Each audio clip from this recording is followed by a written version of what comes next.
We're talking treatments, tips, and how to get that youthful fullness back without looking like you've had work done. Please do not forget to like and subscribe before you leave today. Amy, it's really good to meet you. How's it going? Thanks. It's nice to meet you too. It's going great. Thank you for having me on. Yeah, so excited to talk about volume loss. My gosh, I turned 41 and I'm starting to see those things happening too. And like the jowls, my neck, like a little bit of Mhm. hanging here. And Mhm. and it like what I said in the intro is like one day you just wake up, you're like, what the heck is happening to my body? Every day's a struggle after 40. I feel like once you hit 42, it's just like, oh, you just start noticing more and more. I'm 52 and it's not stopping. It's still a struggle. But there are ways to fix that and to feel more youthful in your skin. You look absolutely amazing. I would Thank never, I would have put you like in your late 30s, early 40s. I would have thought we were you. the same for sure. Aw, thank you. Thank you. I appreciate Yes. that. I always say it So, takes a Amy, village. what's that? It takes a village. It's, Amen. yeah, yeah. I was reading yesterday this thing on, confident people and how confident people they get a team of people to help them and not confident people, they try and do everything on their own. Oh, And wow. so sounds like you've got a village. But yes. Yeah, that's good. So let's start with the basics. What exactly is volume loss and why does this happen? Right. So when we are born, our cells turn over every 3 days. We have brand new cells in our skin and our tissue every 3 days as a newborn. As we get older into our 20s, then we start to lose collagen. And collagen is what keeps our skin looking young, plump, and tight. So you think, oh, I think it's at 40 you lose it. No, the process starts at late 20s and it just continues on for the rest of your life. So you notice it more usually in your 40s because you've had, over a decade of that regeneration that is lost. And so volume loss is where you can lose elastin and collagen, which tightens your skin, along with bone loss and fat loss in your face. So with a combination of all of that, that's why we start to see older people, usually, like I said, at age 40 is when I saw my transformation of my face falling. That is kind of when women start to notice like their cheeks. Usually, the cheeks is the first. They'll notice that they don't have as plump that apple plump of their cheeks as they did when they were younger. They'll also notice jowls. They'll notice that their jawline is not as snatched. Neck, yes, the neck gets looser, and I call it my windshield wiper. I have a windshield wiper right under my chin. You'll also notice an older women, probably around 50s, 60s, their lips start to get thinner as well. So, Yeah. even the temples. You might notice that people's face looks a little fuller, but their temples are a little sunken, and that is um, another wonderful feature of getting older. Wow. So all these things are happening without us even knowing it. It's deep in our bodies. So is volume loss more than just aging? Does lifestyle and health factors play a role in it as well? Absolutely. It's funny when my clients come in for treatments such as like neurotoxin, like Botox, or even if they come in for filler to help plump, I usually can tell what side of their face they sleep on. Almost almost 99%. I'll say, "Do you sleep on your right side?" And they'll say, "Yes, but I sleep actually on both." And then I'll ask them, "Well, what side do you wake up on?" And it's usually the side that I've noticed that there's been some volume loss. So you would also notice people sitting in their car driving, their left side of their face may have a little bit of more hyperpigmentation from sun damage, which then also kind of can break down that elastin as well. So also our diet, smoking absolutely wrecks your skin. That is horrible. Even Drug vaping? use, Is vaping and smoking the same vaping, thing? yes. Vaping also, not just cigarettes, but vaping. Yes, it's horrible for your skin. It suffocates the tissues. It decreases the blood flow to the tissues so that the tissue can be healthy and vibrant and plump. Um, so exercise too. If we don't exercise and we use our muscles, then you'll have muscle loss. And so with the muscle loss, you can also see volume loss. So, what are the most effective treatments for restoring lost volume? I think one of the most popular treatments is hyaluronic acid. So if Okay. you go to a medical spa and you complain where I don't have cheeks, my face is falling, I've got jowls, where's my lips? We can use hyaluronic acid to plump up the face. There's tons of different ones out there. There's a lot of hyaluronic acid in syringes that you can buy in the United States. You've heard of Restylane, Juvederm. There's Revanesse, which is used to be called Versa. There's also RHA. There's a lot of products, and they all have collections with them. The newest one on the market is called Evolise. Evolise. I always want to say Evolise, and they have two products out, Smooth and Form, and that just came out this year. But they're all pretty much made the same. There are some differences to some of them, and it's all related on G prime of how the product, when it is injected in the face, how it moves with expression. So there are some products that are very light and thin. Bellatero is one, and it doesn't last as long. And then there's some more robust fillers, like RHA4, which can last up to 2 years. I think the studies say like 15 to 16 months, but in my office, in my spa, I see clients that come back in 2 years and I still can tell there's product in their face. So by using these hyaluronic acid products, it plumps up the face and it's instantaneous. So you will see it the day of your treatment, which people love, that instant gratification. Yeah, Um, everyone's chasing that these days for sure. yeah, tasting, yes, for sure. And so if they come in and they want some plumpness to their tissue, their face, immediately, I suggest hyaluronic acid. One of my go-tos is RHA. They have a collection of four. They're all made just a little bit differently. So there's some thin and then there's some a little bit thicker. And so I use certain ones for certain places of the face. For instance, if you're doing a jawline or chin to just kind of define it a little more, or and the cheeks, you want to use something that's robust, kind of like bone is robust. So we use RHA4 to put in that area to give it definition. If you're doing the nasolabial folds or the Mariette lines, you won't want to put something so robust in that area because then you'll see it and it won't look natural. And when you smile, it just looks like you have something in there. So we use something more like RHA2 or 3, depending on how deep the nasolabial folds are.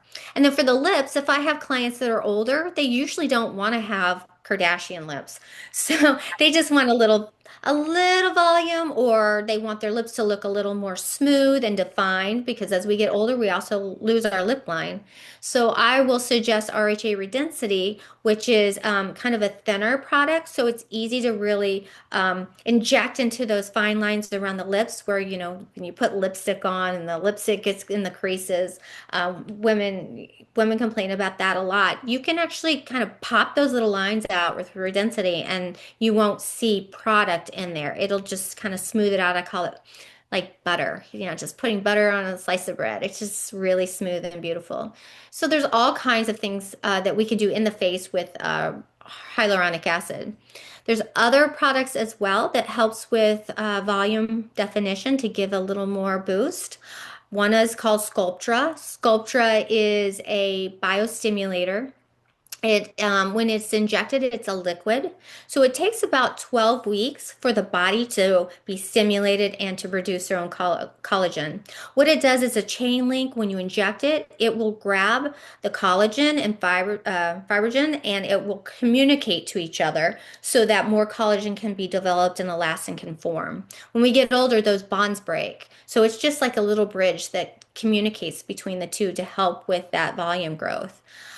With those treatments, you don't see instant gratification. You might from the fluid volume that's there in the face, but in the next day or two, your face is going to absorb that, and then you have to wait about 12 weeks for the volume of your face to fill out.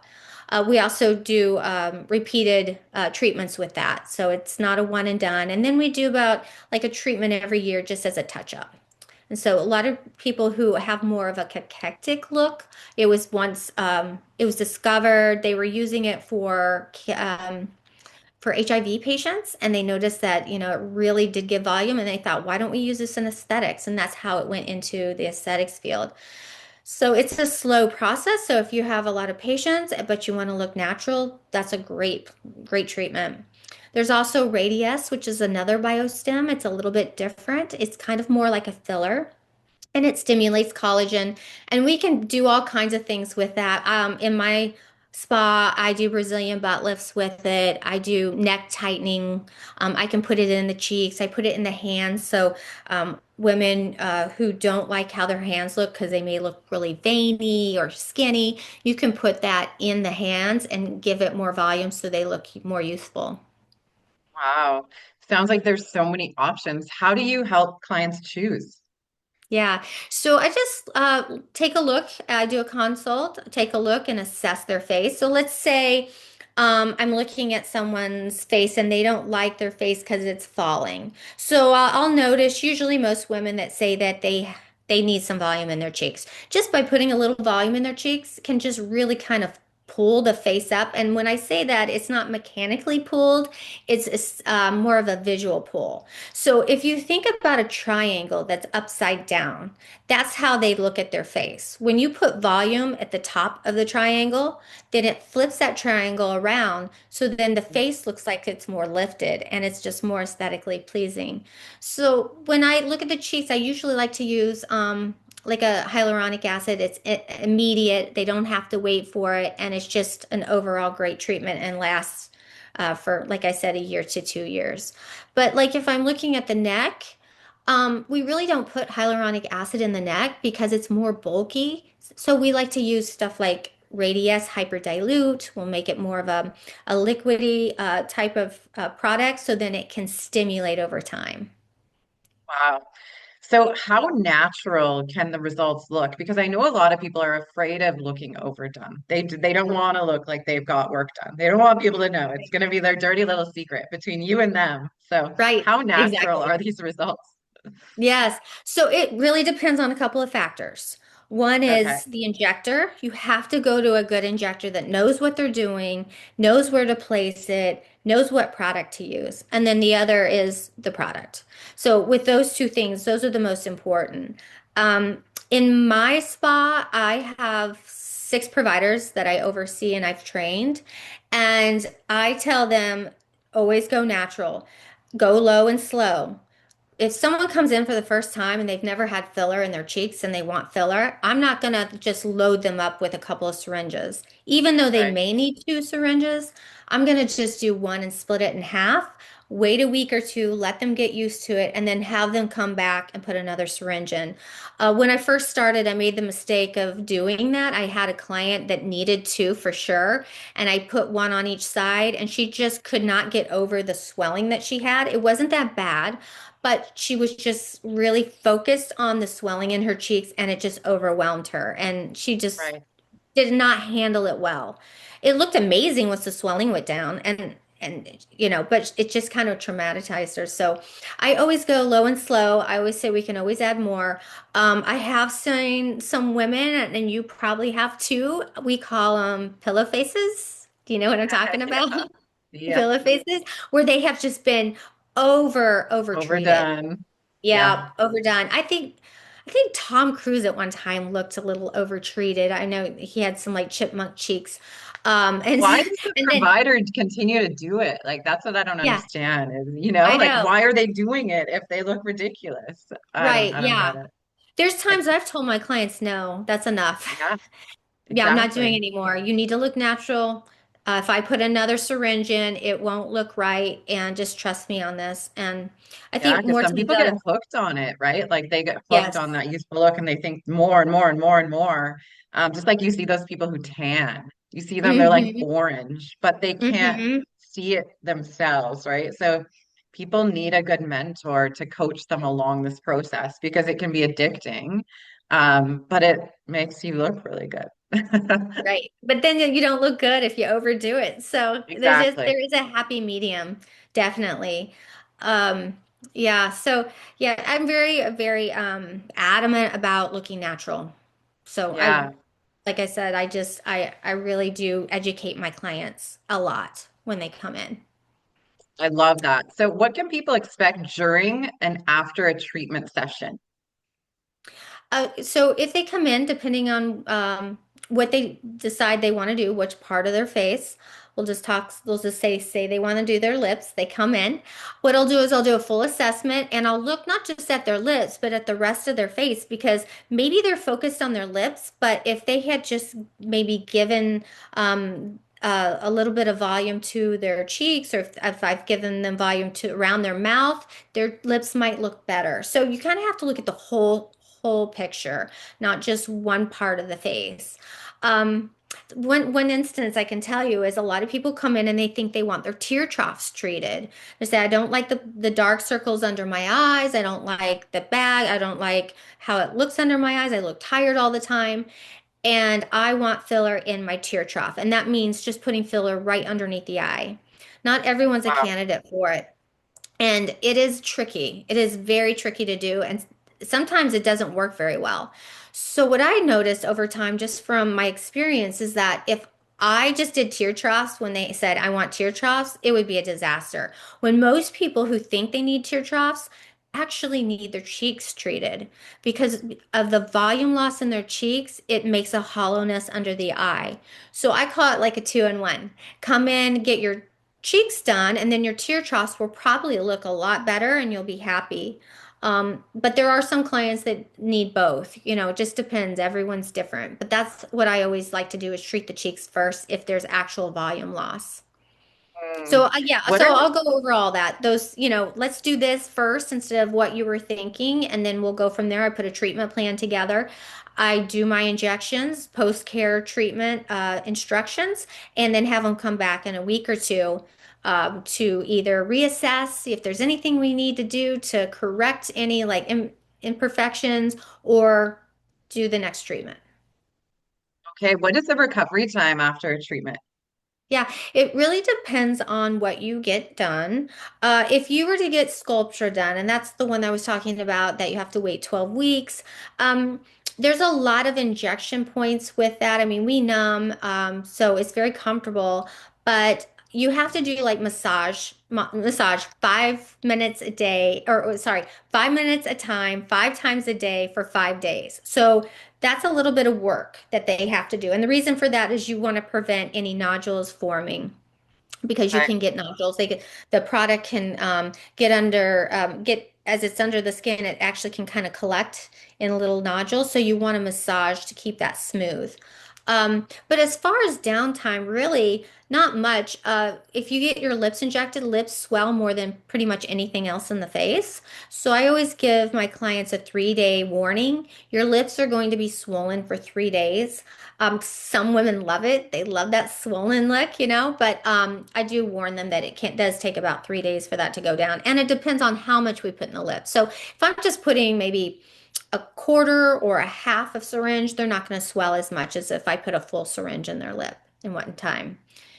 So Got it. Okay. So what is the biggest myth about fillers and volume loss treatments that you want to bust right now?